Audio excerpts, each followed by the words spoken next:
Sarah told me those babies aren't hers. Now James spoke up. You are unbelievable. How could you cheat on me? I can't stand you anymore. I want a divorce. I'm not paying for child support.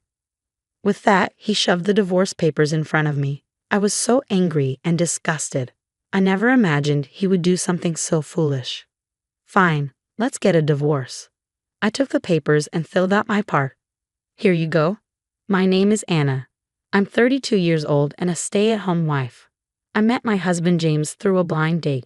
He was close to my age and I liked how he looked. I was attracted to him right away and he seemed to like me too. We started dating and after a year we got married. We were so happy as newlyweds. But that happiness didn't last long. There was one person who ruined our newly life, my mother-in-law. She came over to our house a lot during the day and she would treat me badly. Anna, carry my bag. My mother-in-law would show up at our house without calling first and ask me to carry her luggage into the living room. She'd say, "This is my special bag, be careful with it." "Okay, Linda." And when I put her bag down gently on the sofa, she'd say, "You should at least offer me some tea and call me a thoughtless wife." Why was she so rude when she came over uninvited? James is kind, but my mother-in-law is so mean. It was disappointing to see how different they were. My mother-in-law started coming over every day. It was really bothering me, so I decided to talk to James. "Hey, your mom has been coming over every day lately. Can you ask her to come less often?" James looked surprised. "What? Mom comes over during the day." I couldn't believe James was surprised. I thought he would agree with me, but his response was different. "Why doesn't she stay until I get home?" "You should have asked her to stay until I'm back. You should have been more thoughtful." I was shocked. I never thought he would say something like that. Plus, thoughtful was the exact word my mother-in-law always used. It felt like James was still a mama's boy. "No, it's because your mom is here too much." "It's fine. I'll call my mom. You should treat her well when she's here."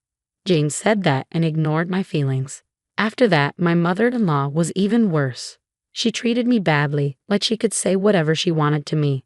"You're so slow, aren't you? You're terrible at housework and cooking. What kind of upbringing did you have?" She came over every day, stayed for dinner with James at night, and then left. It was tough, but I still loved James. I didn't think about divorce. Then my mother-in-law started asking, "Are there any grandkids yet?" We'd only been married a little over a year, but she wanted grandchildren right away. She was really pressuring me. I felt so stressed out. I started feeling down every day, so I asked James for advice. "Hey, your mom keeps asking me if I'm having babies yet. It's really hard for me." But, as I expected, James didn't seem to care. "Well, with how old my mom is, she must want to see her grandchildren. You should try your best to meet her expectations." I knew that, but why did he have to say it like that? Wait, pregnancy is between you and me, right? I can't get pregnant by myself. Lately, my husband hasn't been helping at all. When I try to ask him out, he says he's too tired. He refuses to sleep with me because his mom is over, and he talks with her late into the night. I don't understand why he's blaming me for this. He doesn't care about me anymore and just says whatever he wants. "You're just a lazy housewife, always complaining. You should be more grateful." It was James who wanted me to be a housewife. He told me he wanted me to stay home after we got married. So how could he say that? I started losing trust in James. The more we were married, the more I saw the bad side of him. The kindness he had shown when we were dating was completely gone. Now, he and my mother-in-law insult me every time we eat together. "You're not just inconsiderate, but useless. You can't have children. You really are useless. James, you should just get rid of her and move on. I'll find another young woman who can give me children." I couldn't believe he would say something like that right in front of me. Little by little, I started thinking about divorce. Then, I suddenly got sick. I went to the hospital, and to my surprise, I found out I was pregnant. I immediately told my mother-in-law and James. My mother-in-law said, "Well, you're finally pregnant. Good for you." She was surprisingly nice, while James' reaction was cold. "I see you're having a baby. Aren't you happy?" "Yes, I'm happy." James didn't seem very excited. He had blamed me for not being able to have a child, so what was going on? I was shocked, but getting a divorce while pregnant didn't seem like a good idea. Even though James was like this, he was still the main provider since I was a full-time housewife. So I decided not to get divorced until after I gave birth.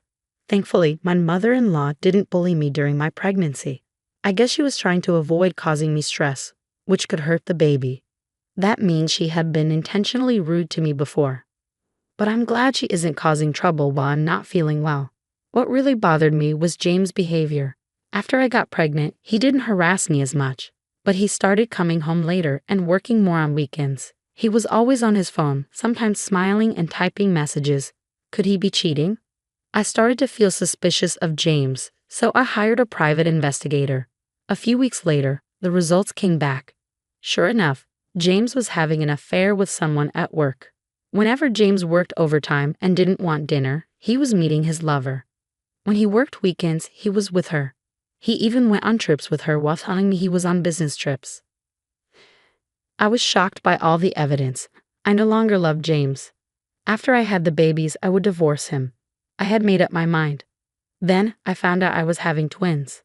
I was both surprised and happy. I was so excited that I told James, "Hey, I went to the hospital today and we're having twins. Isn't that amazing? We couldn't have children, but now I'm going to be a mother of 2. But James' reaction was just as cold as ever. "Well, that's nice." "What do you mean nice?" I asked. I couldn't believe he responded like that. I didn't love him anymore, but I wanted him to at least care about our children. I guess that was asking too much. I decided not to talk to him anymore. My mother-in-law was surprised and happy when she heard we were having twins. "Anna, you did it. It's twins, and they're both boys." My mother-in-law had bullied me, but now I felt she was better than James. After that, James and I spent most of our time not speaking to each other. Every meal was silent. I didn't even want him to come home. I was living like this day after day. Then, the day came for me to have the babies. I decided to go to my parents' house to give birth. I told James that I was going home for a while. "Oh, okay," he said, and that was all. We didn't even have any casual conversation. I went to my parents' house and had a peaceful time. Although I had decided not to talk to James anymore, I got more and more annoyed every time I saw his face, so staying at my parents' house was less stressful. My parents were so happy about the twins. They said, "You're going to have a warm family, 2 kids at once. Isn't that exciting? They're boys, so they'll be lively every day." I didn't want to tell them about the divorce because they were so happy, but I eventually told them. "I'm sorry, but James and I are getting a divorce after the babies are born." My parents were shocked, but when I explained, they understood. My father looked furious. "I can't forgive that man for having an affair," he said, looking like he wanted to punch James in the face. I stopped my father and said I wanted to wait until after the birth. My parents agreed, and I gave birth to my beautiful twins without any problems. They were so cute, and my parents were overjoyed to hold them. Meanwhile, James ignored my calls during the birth. He didn't even show up at the hospital.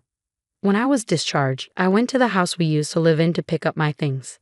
It was Saturday, so James should have been home, unless he was with his lover. When I got there, I saw him and my mother-in-law. They both stared at me with angry looks. "You're such a __." Huh? I was surprised by my mother-in-law's words. "What are you talking about?" "James told me those babies aren't his."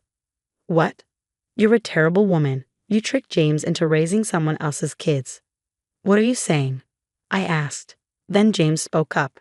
"You're a horrible woman for having an affair. I can't stand you anymore. I want a divorce. And of course, I won't pay child support." With that, he shoved the divorce papers in my face. I was furious and disgusted.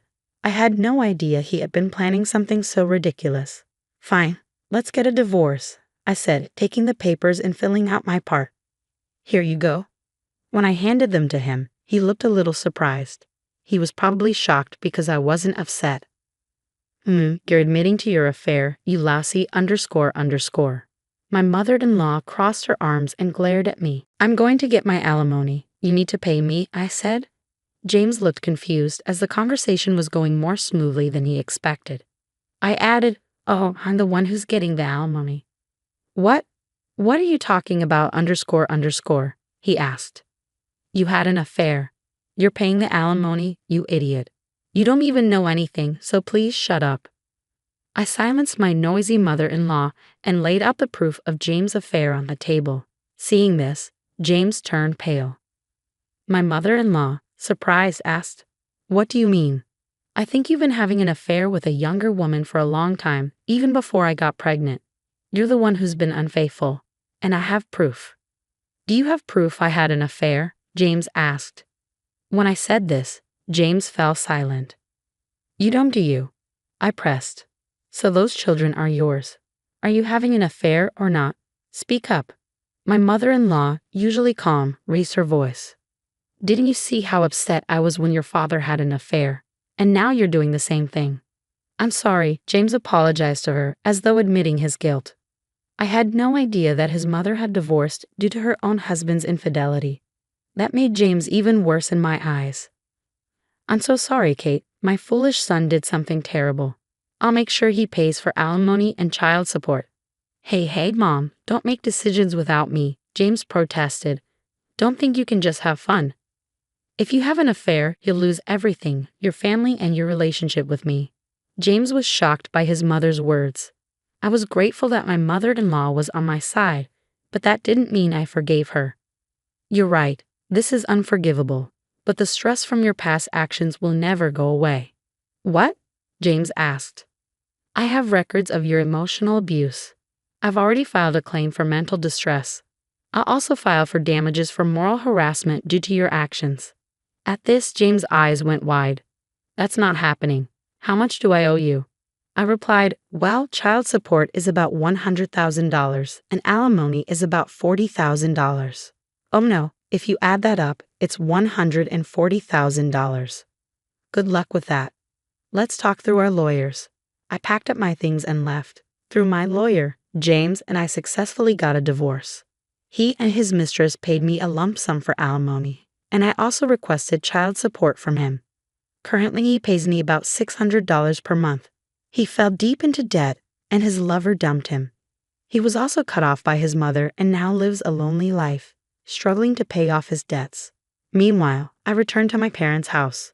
They helped me raise the kids. I found a new job and work hard every day. My twin sons are adorable and bring me so much joy. Just seeing their smiles gives me the energy to keep going. I will continue to work hard for them. Not only did James harass me, but he also had an affair. He's a real scumbag. I learned that his mother suffered from infidelity too, but instead of showing empathy, she bullied me. There's no excuse for that. I don't think I'll ever forgive her. I hope Kate, with her lovely sons, can move on to a happy life. Thank you for watching until the end. Please subscribe to our channel. See you in the next video.